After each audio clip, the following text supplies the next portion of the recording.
किसान साथियों नमस्कार, राम राम, सत श्री अकाल, आदाब। किसान साथियों, आप अच्छे होंगे, ठीक होंगे। भगवान करे कि इस भयंकर बीमारी जो आज हमारे देश में फैली हुई है या हमारी पूरी दुनिया में फैली हुई है, इससे आपका बचाव हो सके। और बार बार हम तो आपसे यही गुजारिश करते हैं। किसान साथियों, आज जैसे हम मेरे ही तहसील के एक गांव है चहड़ कला, जो चहड़ खुर्द, जो उप तहसील जो है बहल, उसके बिल्कुल पास में पड़ता है। और हमारे एक फार्मर हैं श्री कुलदीप सिंह जी, जो चहड़ खुर्द गाँव से हैं और पिछले 3 साल से जैविक ऑर्गेनिक फार्मिंग कर रहे हैं और पिछले 2 साल से वेस्ट डिकम्पोजर आधारित आप खेती कर रहे हैं। और बहुत अच्छा अब की बार ये जो बता रहे थे कि बहुत अच्छा बेनिफिट इन्होंने जैविक खेती में प्राप्त किया है। जैसे कि काला गेहूँ इन्होंने लगाया, सरसों इन्होंने लगाई और उसके साथ साथ अब जैसे कॉटन इन्होंने लगा रखी है, पशुओं के लिए चारा इन्होंने लगा रखा है। और वो सारी चीज़ें वेस्ट डिकम्पोजर के घोल से और उससे बने जो भी माइक्रो न्यूट्रिएंट है, जैसे दालों का माइक्रो न्यूट्रिएंट है या बकरी की लिंडी का माइक्रो न्यूट्रिएंट है या कोई पत्थरों का घोल है या जैसे अन्य जो माइक्रो न्यूट्रिएंट हम तैयार करते हैं, उससे ही कुलदीप जी ने ऑर्गेनिक फार्मिंग को किया है। ये सारी डिटेल हम इन्हीं से पूछेंगे, यही बता पाएंगे कि कितना इन्होंने क्या महसूस किया और क्या इन्होंने प्राप्त किया, उसके बारे में यही वाली बातें बता पाएंगे। तो किसान साथियों, बात करते हैं। कुलदीप जी नमस्कार। नमस्कार। कुलदीप जी, कितने साल से ऑर्गेनिक फार्मिंग कर रहे हो आप? 3 साल से। 3 साल से। आपने वेस्ट डिकम्पोजर कितना पानी की दोबारा दिया और कितना छिड़काव किया, वो बताएं। किले का कम से कम मैंने 1000 लीटर तो डाला ही है। जोर से बोलो। 1000 लीटर? 1000 लीटर, हाँ। 1 एकड़ के अंदर। हाँ। हर एक पानी के साथ एक लाइन के अंदर 50 लीटर पक्का गया है। जी जी जी। और कभी बार पत्थरों का माइक्रो न्यूट्रिएंट भी बना के वो तैयार किया, वो भी जाने दिया है। हाँ। मेरे मान लो 1 किले के अंदर 22 मन सरसों निकली है। 22 मन सरसों। कुंटल कितनी हुई है? कुंटल है ये 10 सवा 10 कुंटल के आसपास। 10.25 कुंटल प्रति एकड़ के हिसाब से सरसों की उपज इन्होंने वेस्ट डिकम्पोजर आधारित जैविक खेती से प्राप्त की है। हाँ, गेहूं के बारे में बताओ। गेहूँ मेरा जो मान लो काला गेहूँ लिख रहा है 1 बीघे के अंदर 7 बोरी, 2 बीघे के अंदर 2 बीघे के अंदर 7 कुंटल गेहूं आपका हुआ है। हाँ। तो यानी हमारे 4.25 बीघे का 1 एकड़ होता है। उस हिसाब से अगर हम बात करें तो 15 कुंटल से ज़्यादा का प्रति एकड़ के हिसाब से गेहूं का उत्पादन इनका रहा है। काला गेहूँ आपने जैसे हम पीछे चर्चा कर रहे थे, बैठे तो उस टाइम बात कर रहे थे, आपने बताया कि गेहूं की रोटी का खाने का स्वाद, जैसे आप इस पर बात कर रहे थे, उसके बारे में क्या बताना चाहेंगे? मैंने वो सर जी क्या है, गेहूँ का आटे में रोटी पवा, आप 3 दिन उनको रखो और बाद में खाओ तो भी वैसे ही लगेंगे। अच्छा। खाने में बहुत जबरदस्त। आपने वेस्ट डिकम्पोजर से गोबर की खाद तैयार की? हाँ बिल्कुल करी। वो भी खेत के अंदर आपने कल्टीवेटर में गाल के छान के और वो भी बिजाई की है। डीएपी की तरह? डीएपी की तरह। किसान साथियों, वेस्ट डिकम्पोजर के माध्यम से गोबर की खाद इन्होंने तैयार की और उसके बाद कल्टीवेटर के माध्यम से डीएपी की तरह अपने खेत में बुआई करने का काम इन्होंने किया है। कितने दिन में तैयार हुई कुलदीप जी वो गोबर की खाद? वो होगी 40 दिन के अंदर। कितना लीटर वेस्ट डिकम्पोजर डाला आपने उसमें? उसमें डाला जी मैंने 250, 500 लीटर। 500 लीटर वेस्ट 2 बार करके। 2 बार करके। आपने गेहूं के अंदर छिड़काव कितनी बार किया?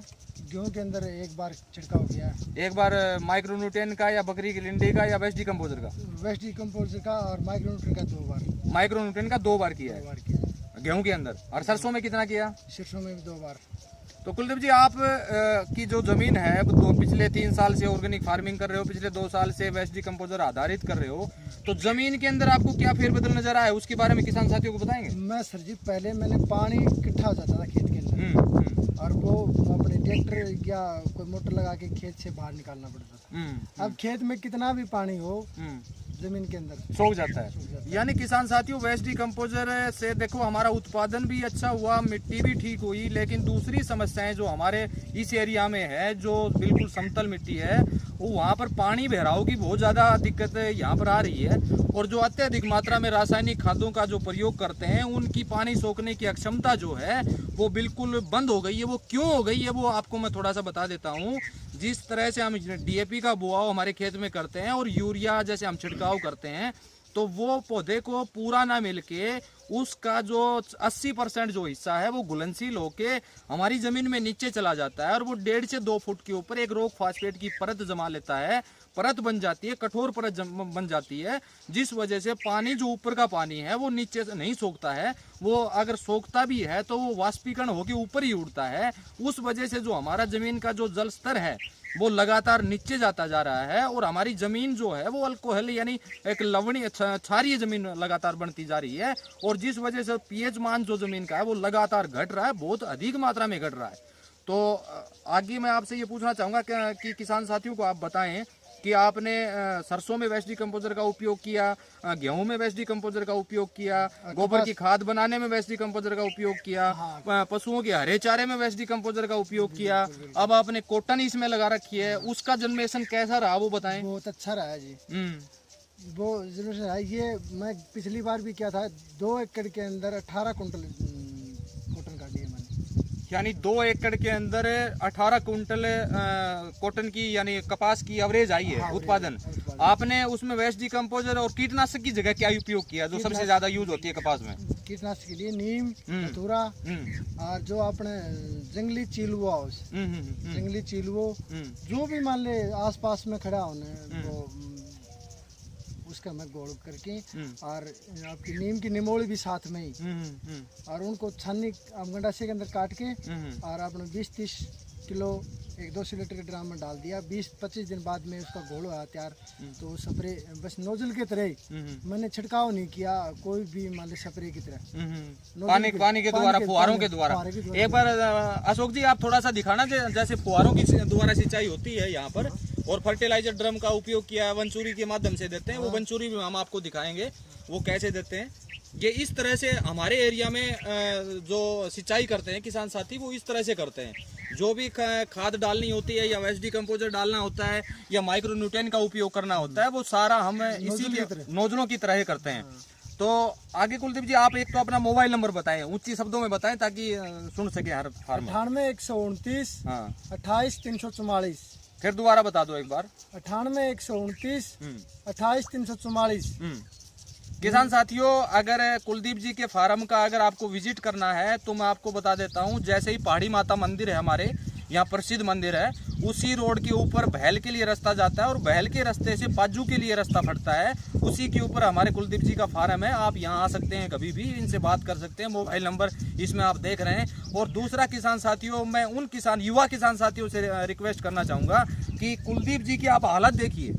आप देखिए कि कुलदीप जी को एक पैर नहीं है और उन्होंने जैविक खेती की पिछले 3 साल से मुहिम उठा रखी है। जैविक अनाज वो पैदा कर रहे हैं, जैविक अनाज वो अपने परिवार को तो खिला ही रहे हैं, उसके साथ साथ रिश्तेदारों दूर दराज के लोगों को भी खिलाने का काम कर रहे हैं और दिन रात वो मेहनत करते हैं। तो मेरे प्रिय किसान साथियों, उन रासायनिक किसान साथियों से मेरा रिक्वेस्ट है कि इस किसान साथी को देख के आप अपने अंदर बदलाव कीजिए।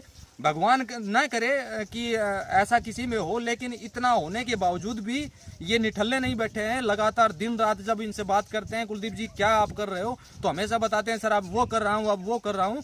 तो बहुत मेहनत जैविक खेती के अंदर इन्होंने की है और वास्तव में इनकी मेहनत को देख के हमें भी थोड़ा सा वो होता है कि वास्तव में आज कुलदीप जी अगर इतनी मेहनत कर सकते हैं तो हम क्यों नहीं कर सकते। भगवान के दिए दोनों पैर हैं, दोनों हाथ हमारे पास हैं और इस रासायनिक खेती को आप जितना जल्दी हो सके उतना छोड़ने का काम कीजिए।